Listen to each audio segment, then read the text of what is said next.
name is Sol, I'm a geek and I'm Hispanic, and we finally get to talk spoilers for the newest Aladdin live action. If you want to check out my non-spoiler review, I'll leave it down below. If you haven't seen the film, there will be spoilers. You have been warned. What I want to do to make this review a little bit more interesting, more fun is for every single character, musical number, I'm kind of like Disneybound as that character. As you can tell right now, I'm dressed as the Genie. And for each character, I'm going to change my outfits. I hope it goes well. And yeah, guess down below, who am I dressing as? If you're in a Disneybound when you're going to see the movie, let me know all that in the comments down below. Now let's begin. Also, so as you guys know, I read the novelization, and there were some things that were left out in the movie that didn't make it there, but were in the novelization. So I literally reread the book so that I could do this video and highlight all the stuff they missed so I could compare. Sounds good? Cool. Also, first things first, I love the movie. If you haven't seen my other review, I literally was freaking out. But the more I started thinking about the film, I was like, okay, I am noticing some problems that I should acknowledge, and it's definitely not a perfect film. But is it super fun? Yes, for sure. I had a lot of fun, but definitely has some issues that I would like to discuss. And something about me is, if I'm gonna criticize something, I'm not that person who's like, oh, that sucks, moving on. No. If I criticize something, I like explaining what would I have done if I was the director or the actor. Because that's the only way it makes sense to criticize something, in my opinion. So, we're gonna start first with the Genie with Arabian Night. The beginning is quite different from the original one, as you can tell. It starts with a boat, and we see the Genie telling a story to this kid. And the book is kind of like a mystery. You don't know it's the Genie, because clearly you can't see in a book. So that's interesting. It's more of like a surprise at the end of the movie, of the book. It's like, oh, the Genie was the one telling the story all along, oh my god. But in the movie, you can tell right away, it's Will Smith. And it was really interesting how he started singing as he was telling the story. I thought that was very creative.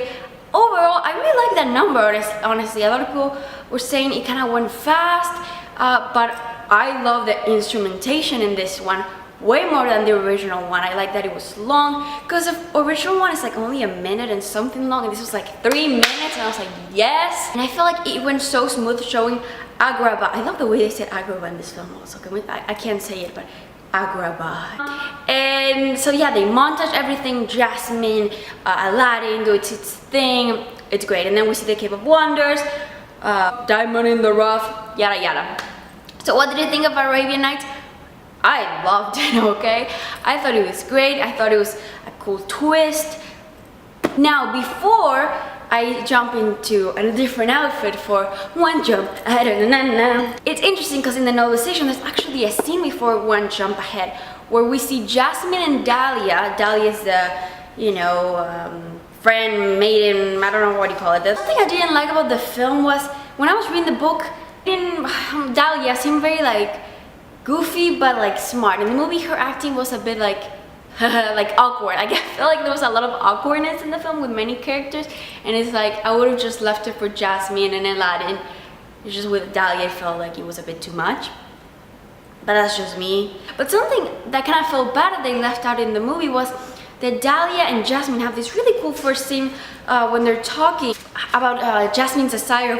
Apparently she has escaped many times, and she's asking Dahlia for help.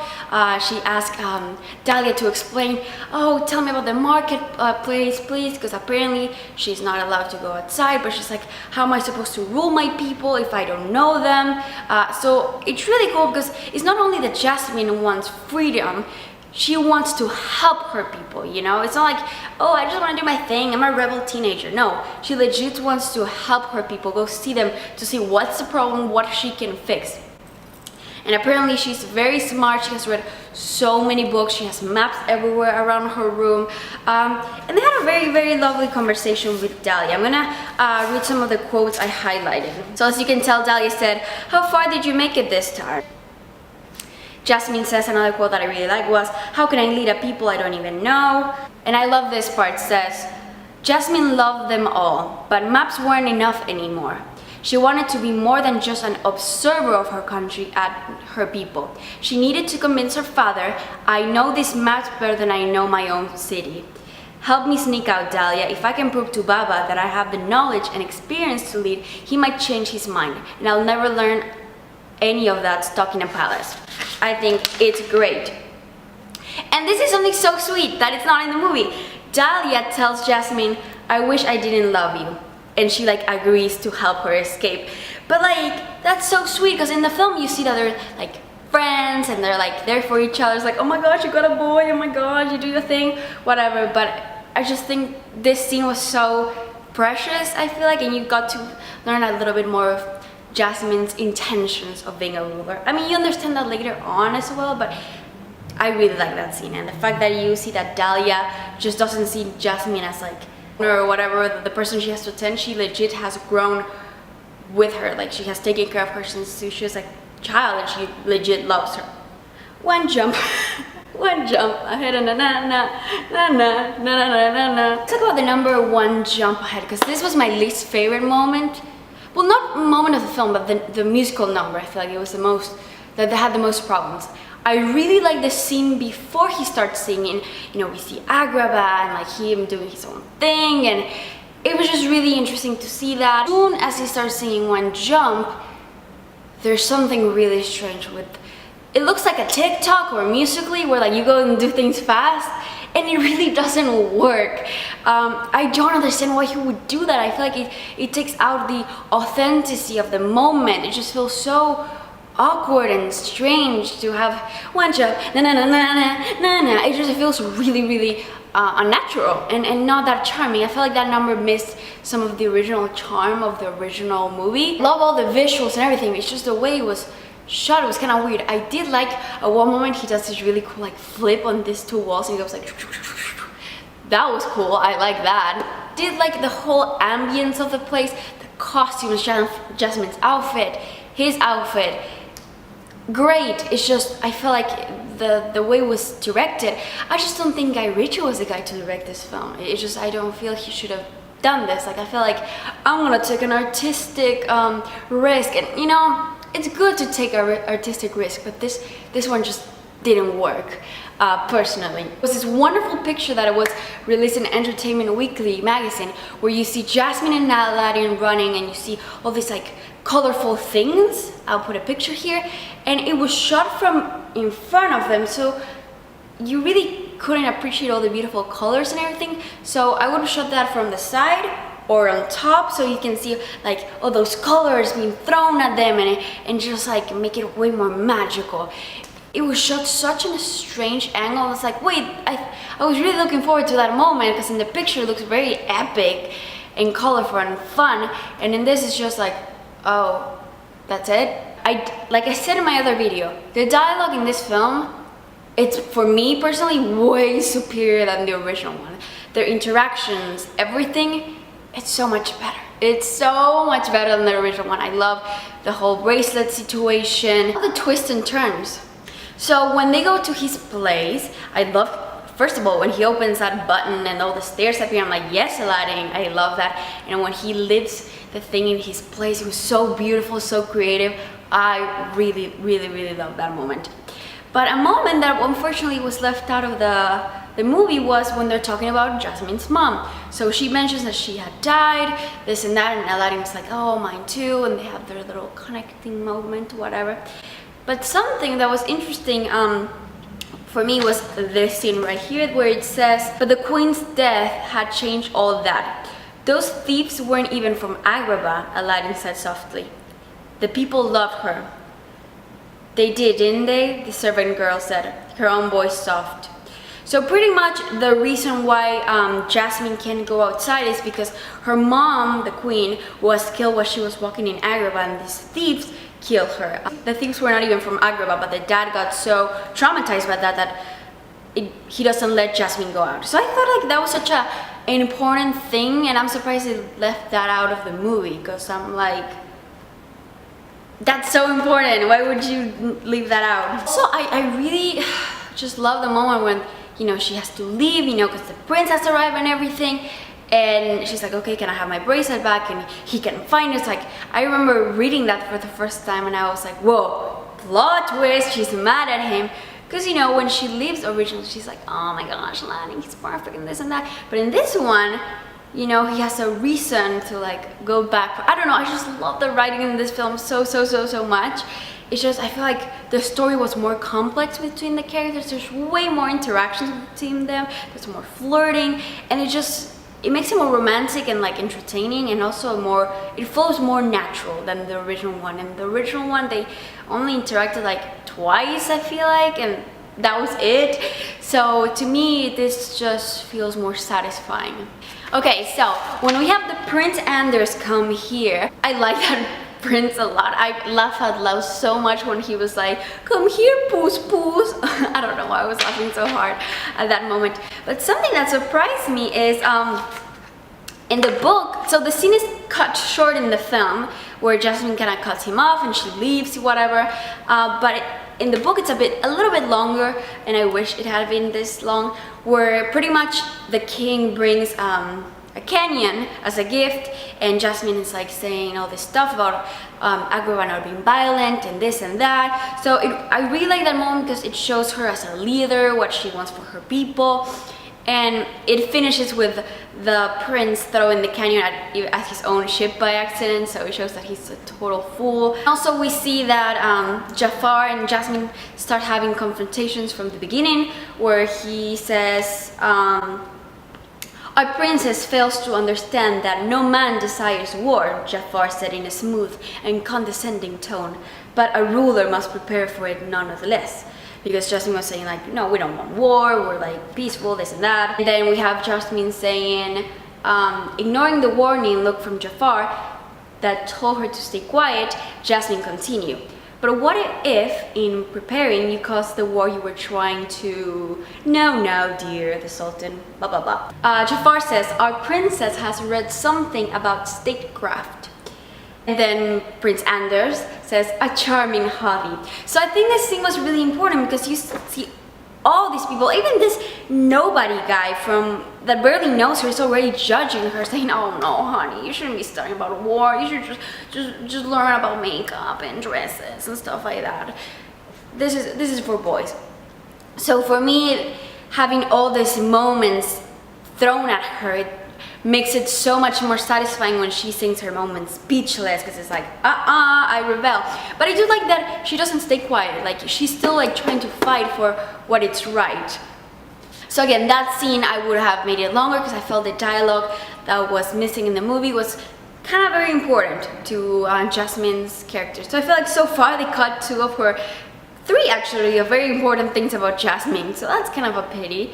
Still, she's a badass in this film, don't get me wrong, but I really wish they would have left those moments, but I understand timing and this and that. Okay, before I move into A Friend Like Me, I just want to say that moment where Aladdin finds her and they talk, and he like grabs the thing on her hair, says like, oh, I'll come back, that way I can give this back, was such a nice touch. Like,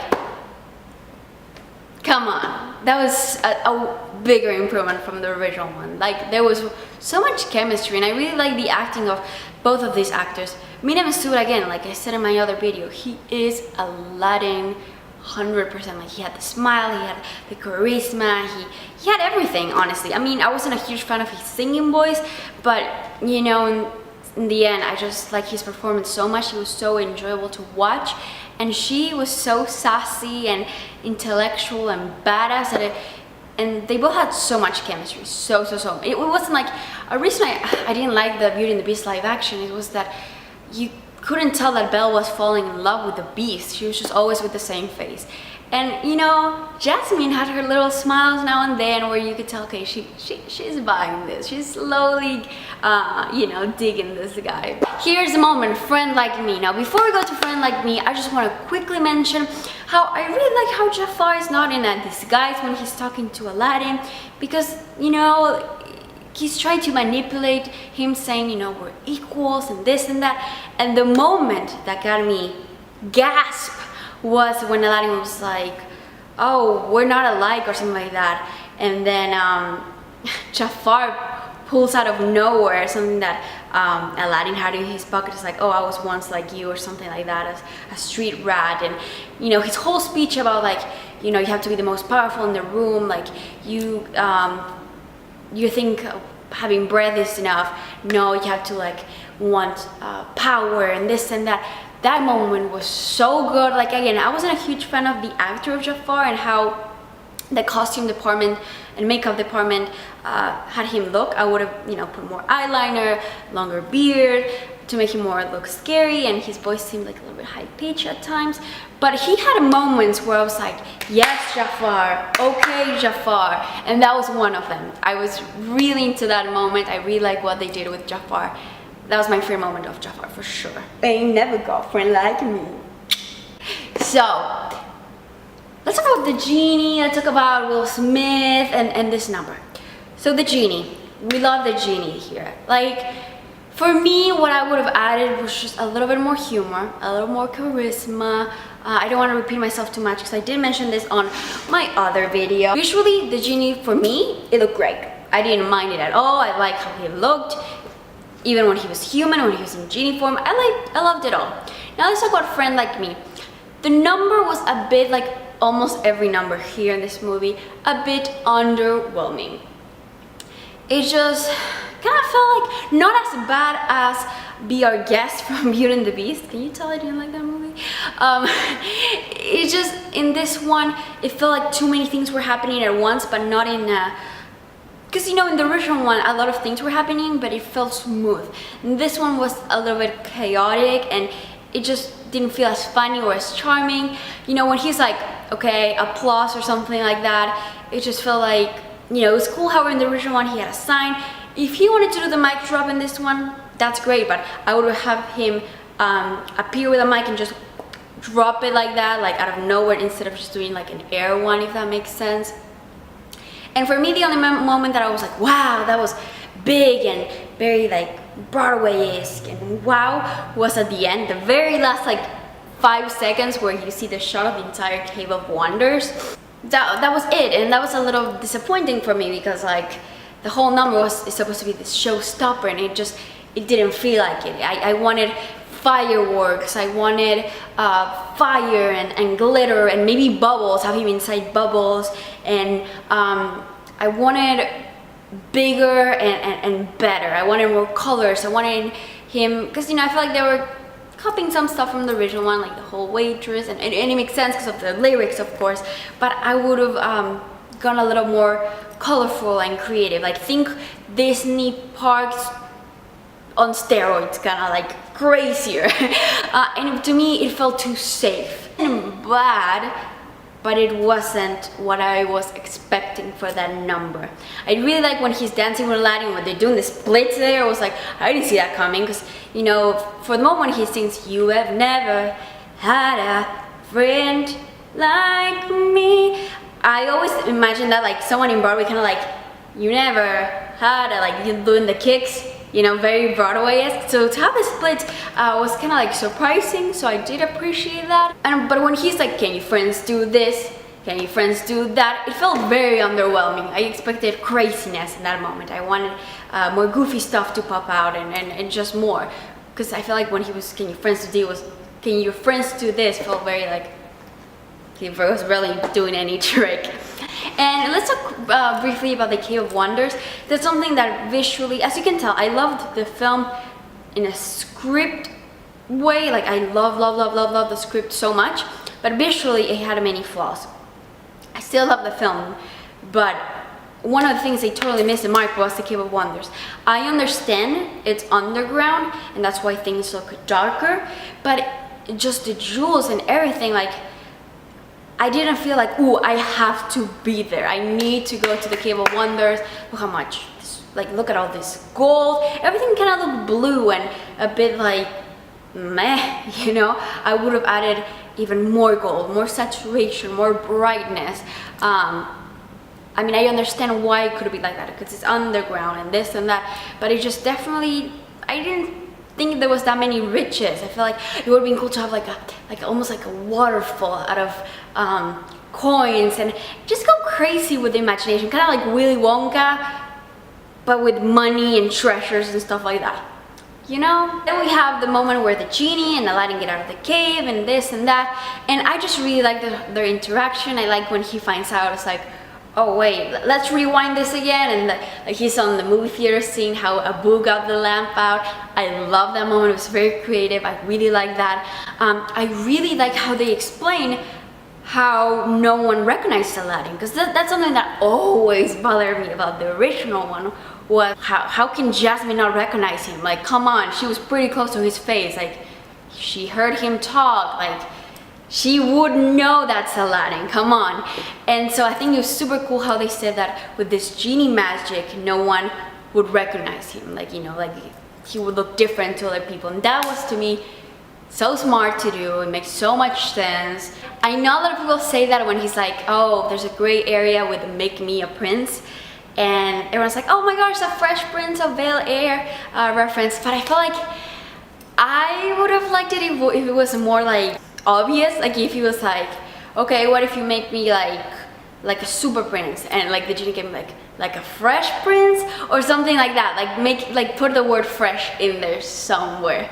But I don't know, would you have like that? Would have been too obvious, or too like when the genie is like, I always say, treat them like a queen. So like I said, Will Smith, he has his own charm. Like, I wish he would have made like a little bit more imitations of other people's in time in history and stuff like that. It would have been great. I feel like it would have added more charm. But he's definitely made me laugh out loud in a lot of moments, and so he was still very, very enjoyable to watch and fun. And Prince Ali, Alibaba. This is probably like my favorite number, I would say. Still underwhelming, don't get me wrong. I really like the entrance though. Like when you can hear the footsteps and it's like, make way for Prince Ali. It's really epic with the drums and the instrumentation. It's like, yes. But Will Smith's performances, and it's not only his fault, it's the director's fault, it just felt a bit basic. Like his movements, and a lot of people were complaining how the tempo is slower. I didn't fully mind that. I really liked the moment when he's like, stronger than stronger than men, you know, when he goes like this. I'm really bad with lyrics, I'm sorry. But you know what moment I'm talking about. That one, I really do like that moment. But the rest is just like, it felt too easy, it felt too safe. I wanted him, I'm glad he did switch, like from, he did switch to become a girl one moment, and then to interact with the audience that were watching. I really enjoyed that, but I don't think it was enough. I would have, like, I know they set some confetti at the end, but it's just the dimensions seem very small. I would have things like pigeons flying. I would have had balloons coming everywhere. Were they balloons back in that time? Sure. I don't know, it just didn't feel as grand, and even his dancing felt very like, oh come on girls, like okay now you boys. It's like, it didn't feel as grand if you compare it to you know, the Broadway version and everything. It just didn't feel as epic. A lot of people were complaining that they don't have the funny lines. It's like, gosh, look at the feathers. And you know, I didn't mind that they got rid of those little like moments of Robin Williams.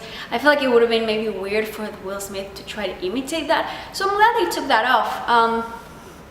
But again, I really, really like when the genie was like, okay, it's up to you, man, to the Sultan, and the Sultan is like, go. And that was really cool. But at the end, when they're all like, when the epicness is supposed to come, it doesn't really come. It's just, they like just dance like Prince Ali, na na na na na. Like, I expected that was a moment where I wanted the pigeons, I wanted everything to go crazy, like insane. It's just, I would have even more like colors come on.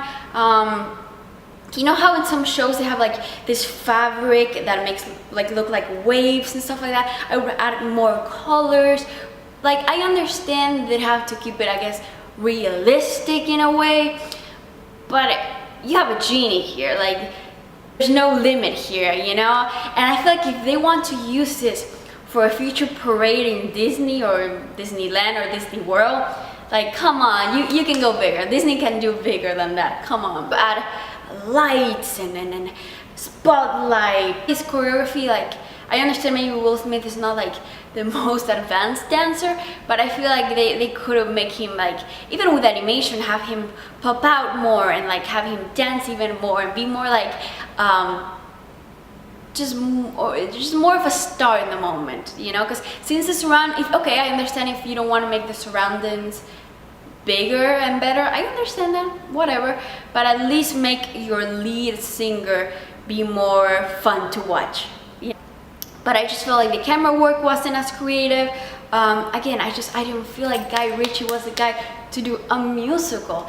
He did a good job with other stuff, but I really don't think he did good with the musical numbers, which is such a pity because all the performances are good, but it just seems like they were doing everything so safe and underwhelming. None of them were bad musical numbers, but this one, like, it should have been like his presentation. Like, I wanted all and more. We have the scene, the famous jam scene that apparently Will Smith and Mina Masu improvised, and I feel like it went for a little too long for my personal taste, but I did laugh out loud in many moments in that scene, and I really liked it overall. And it's kind of funny how they go back and reference the jam situation a couple times. Like, one of my favorite moments of the entire film was the scene where Aladdin and Jasmine are dancing at this feast. I just love the new song. I love all the dance movements where they're like going like this. It's so cute and so entertaining to watch, and it felt, I don't know, like I love all the moments that slowly make this relationship grow little by little. So there's also this little moment in that scene that didn't make it to the film, and I thought it was really funny. We have Genie and Aladdin talking, you know, he's about to talk to Jasmine because he had just made a fool of himself earlier on. They're talking about Prince Anderson, who is talking to Jasmine, and Aladdin's feeling all intimidated because, like, look at him, he's a prince, who am I? And we have Genie say, that goofy man, he wears a fur hat in the desert. You gotta be more confident in what you have to offer. And he says, look at me, do you see how I own my walk? I don't even have legs. So that was a joke that didn't make it to the film. And then we have Aladdin going to Jasmine's place, you know, the genie's distracting Dahlia and everything. And what I really like is that in the original one, you know, Aladdin is like, okay, get into my carpet, we're gonna fall in love, and that's that. But no, in this one I really like how they're talking before that, because he gets to understand her a little bit more and her struggles and how she feels. And she kind of sees good in him. Raja like treats him. And then we have the moment, a whole new world. Let me go change. Now I'm in a whole new world with you. A whole new world. We have the iconic, do you trust me? And she has a look and she's like, oh, I know who you are. And we go to this moment from A Whole New World. Now, this was probably the number I was the most excited to watch and the most disappointed, honestly. I understand it takes place in the dark, it's dark at night, but it's just everything seemed so blue and not epic. It would have been great if they had passed by the moon, and I know they had this moment with the fireflies, and it's just, I felt they could have had that times 100. Like, I wanted kind of like, you know how in Tango they have the moment, and at last I see the light, that moment, we have all the lanterns, it's epic. I wanted epicness. I wanted them to go, I mean, I know they went under a waterfall, it's just the colors seem so dark and dull that it just made it kind of not romantic, you know, if that makes sense. I wanted more stars, and in the original it was really funny how they were traveling to all these places, and there was comedy with, like, you know, the I forget the name in English, esfinge, that's in Spanish, but they cut the nose and all this funny stuff. And I understand why they didn't do that, and I like that they didn't do that, so they could keep it more romantic, more serious. But at the same time, it felt it lacked visually a lot. It needed more colors. I wanted some purples.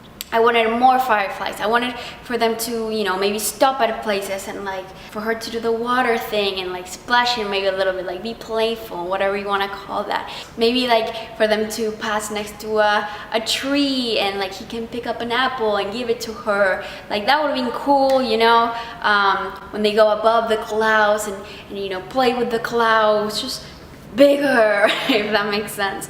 But the acting in that scene was really good. There was so much chemistry. Yes, to that moment, I really like what they did there. And especially, I really like at the end of that scene where they're talking and they're looking at the people, because that's what really Jasmine wants. She is not wanting to explore the world just because I want to. No, she wants to see her people. So I love that they took the time to just look at the people and talk about them. And they have this very wonderful conversation about him telling her like, you're more than capable of being a sultan. Really cool conversation. And at the book they say, okay, it's almost sunrise, let's go back. And in this one, they didn't have it to be sunrise. They just were like, oh, let's go back. And I would have liked the sunrise more, because I would have really liked those like warm purplish tones to have like this very romantic atmosphere. And also like it shows that, that feeling when you talk to your significant other like all night, and it's like, wow, I really like sharing, to feel so comfortable talking with someone for so long, and it's usually a very strong bonding moment. So to have it seem like it had been the entire night for them talking, stuff like that, it would really show a progression in their relationship. And I love the way she comes up with a way of calling him out. It's like, oh, is that a boo? And he's like, no, and usually when I'm watching the original one, this is the moment I get frustrated, because it's like, bro, stop lying. This is the moment where you should tell the truth. And it's always so frustrating to watch that in the original one. But in this one, I kind of understood why he was lying. It was still a bit annoying for him to be like, just tell her, bro, she likes you. But at the same time, it felt better, And then they kiss, and it's so cute. And we love that when he like throws himself like to the carpet, because that's so Aladdin. That's so iconic, so wholesome. Great job. Captures him, and I really like that shot of him getting thrown in the water, like all that slow motion. It was really cool. I really like that visually. That's one of the only things I like visually. Oops. Really enjoyed when Jafar goes in disguise, which was a kind of cool nod to the original movie, when he's like dressed as the old man and steals from Aladdin the lamp. I think it's such a cool thing, because it really shows that he had to go back to his old ways of a street rat, and it's this kind of like full circle kind of moment, and the way it's shot, and I really like that moment. That was probably one of my favorite moments, how it was done in the film, and something really unique. I really like the twists and turns in the story. It was very entertaining to watch. I forgot to mention, I really like the moment where, the genie has just rescued Aladdin from drowning, and they have this moment where they talk and it's like, thank you. Like, it felt so genuine, and like that moment is definitely a turn into their friendship. It's like, there's something very special, because this film is not only about Aladdin's relationship with Jasmine, but it's also with the genie. So it's also very cool how strong both relationships become. I found another moment that it's not in the film. They kind of have Dahlia and Jasmine talk briefly about the date, and super cute and this and that. But this moment to me is very important, because it shows her that, getting the guy is still not exactly what she fully wants. It will still make her happy, but what she really wants is to rule. She wants to be a sultan. And so we see Dahlia talking to Jasmine, saying, "Are you okay?" Dahlia asked. She smiled teasingly. "Is it that whole finding the man of your dreams and your life is perfect thing?" Jasmine looked over and gave Dahlia a small smile. "I know I should be happy," she admitted. "He's a wonderful man, and I should just accept that Baba will never see me as a leader, but I can settle for that. Do you understand?" And Dahlia shook her head. "No," she said, "but I do love you." It's the second time Dahlia says "I love you" to Jasmine, and they didn't have any moments of Dahlia saying "I love you" to Jasmine in the film, which was a bit sad. And then she's thinking, so what if he would be willing to allow her to be more than just his wife? Maybe, just maybe, he would let her help him rule. This is my speechless outfit. And I think it was something to mention about this film. Like the costumes were like something that left me speechless pretty much. The scene where Jasmine is going down that stair, and all the amount of detail in each outfit was like gorgeous. So like the costume department did a phenomenal job with this film. I also want to mention, while we're with Jasmine, I really like how they kept the authenticity of her of her calling her dad Baba, which from what I assume it's in, I don't know what country exactly to say father, but I like those little nods to make it more authentic.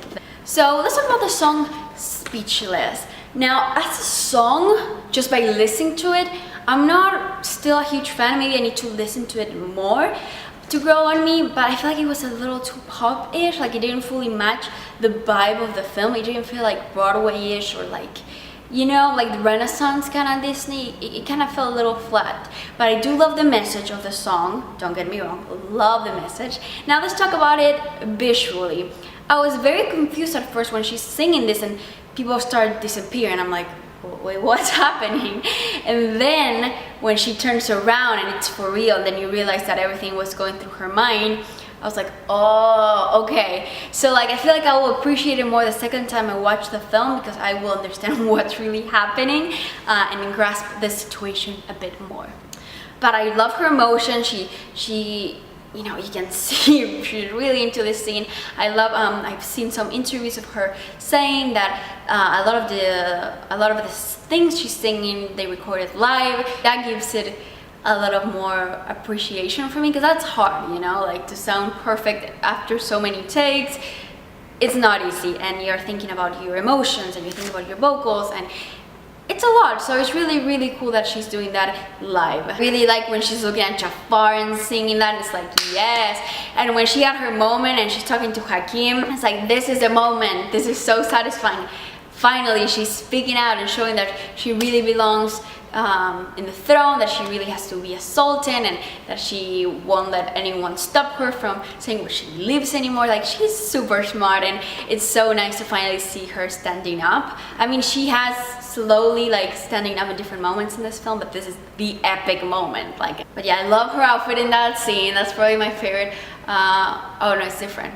Well, this is not the same outfit from, this is kind of like the first time she sings Speechless, which I was very confused when it finished, because it was kind of like a reprise and then the full song instead of the other way around.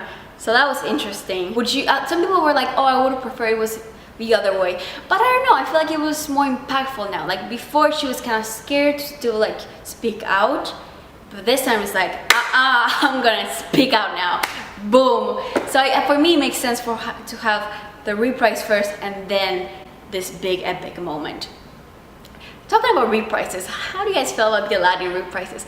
The way he said street rat, it was a bit intense for me at times. I was like, I see you trying to do something new with this and I appreciate that, but didn't love it. But I really like the last reprise he has during this scene as well, when he's pretty much saying like he has to let her go.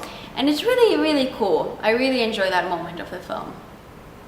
But again, Speechless, she's a badass, and now she has to marry apparently Jafar, because that's the way around it. And I love that instead of making her like a slave looking girl, like she's like, okay, I'm gonna marry you, whatever. And then at the last moment she sees Aladdin coming and she snatches the lamp and throws it, and she throws herself. It's like, yes, Jasmine, you're the role model. Yes, you're a hero.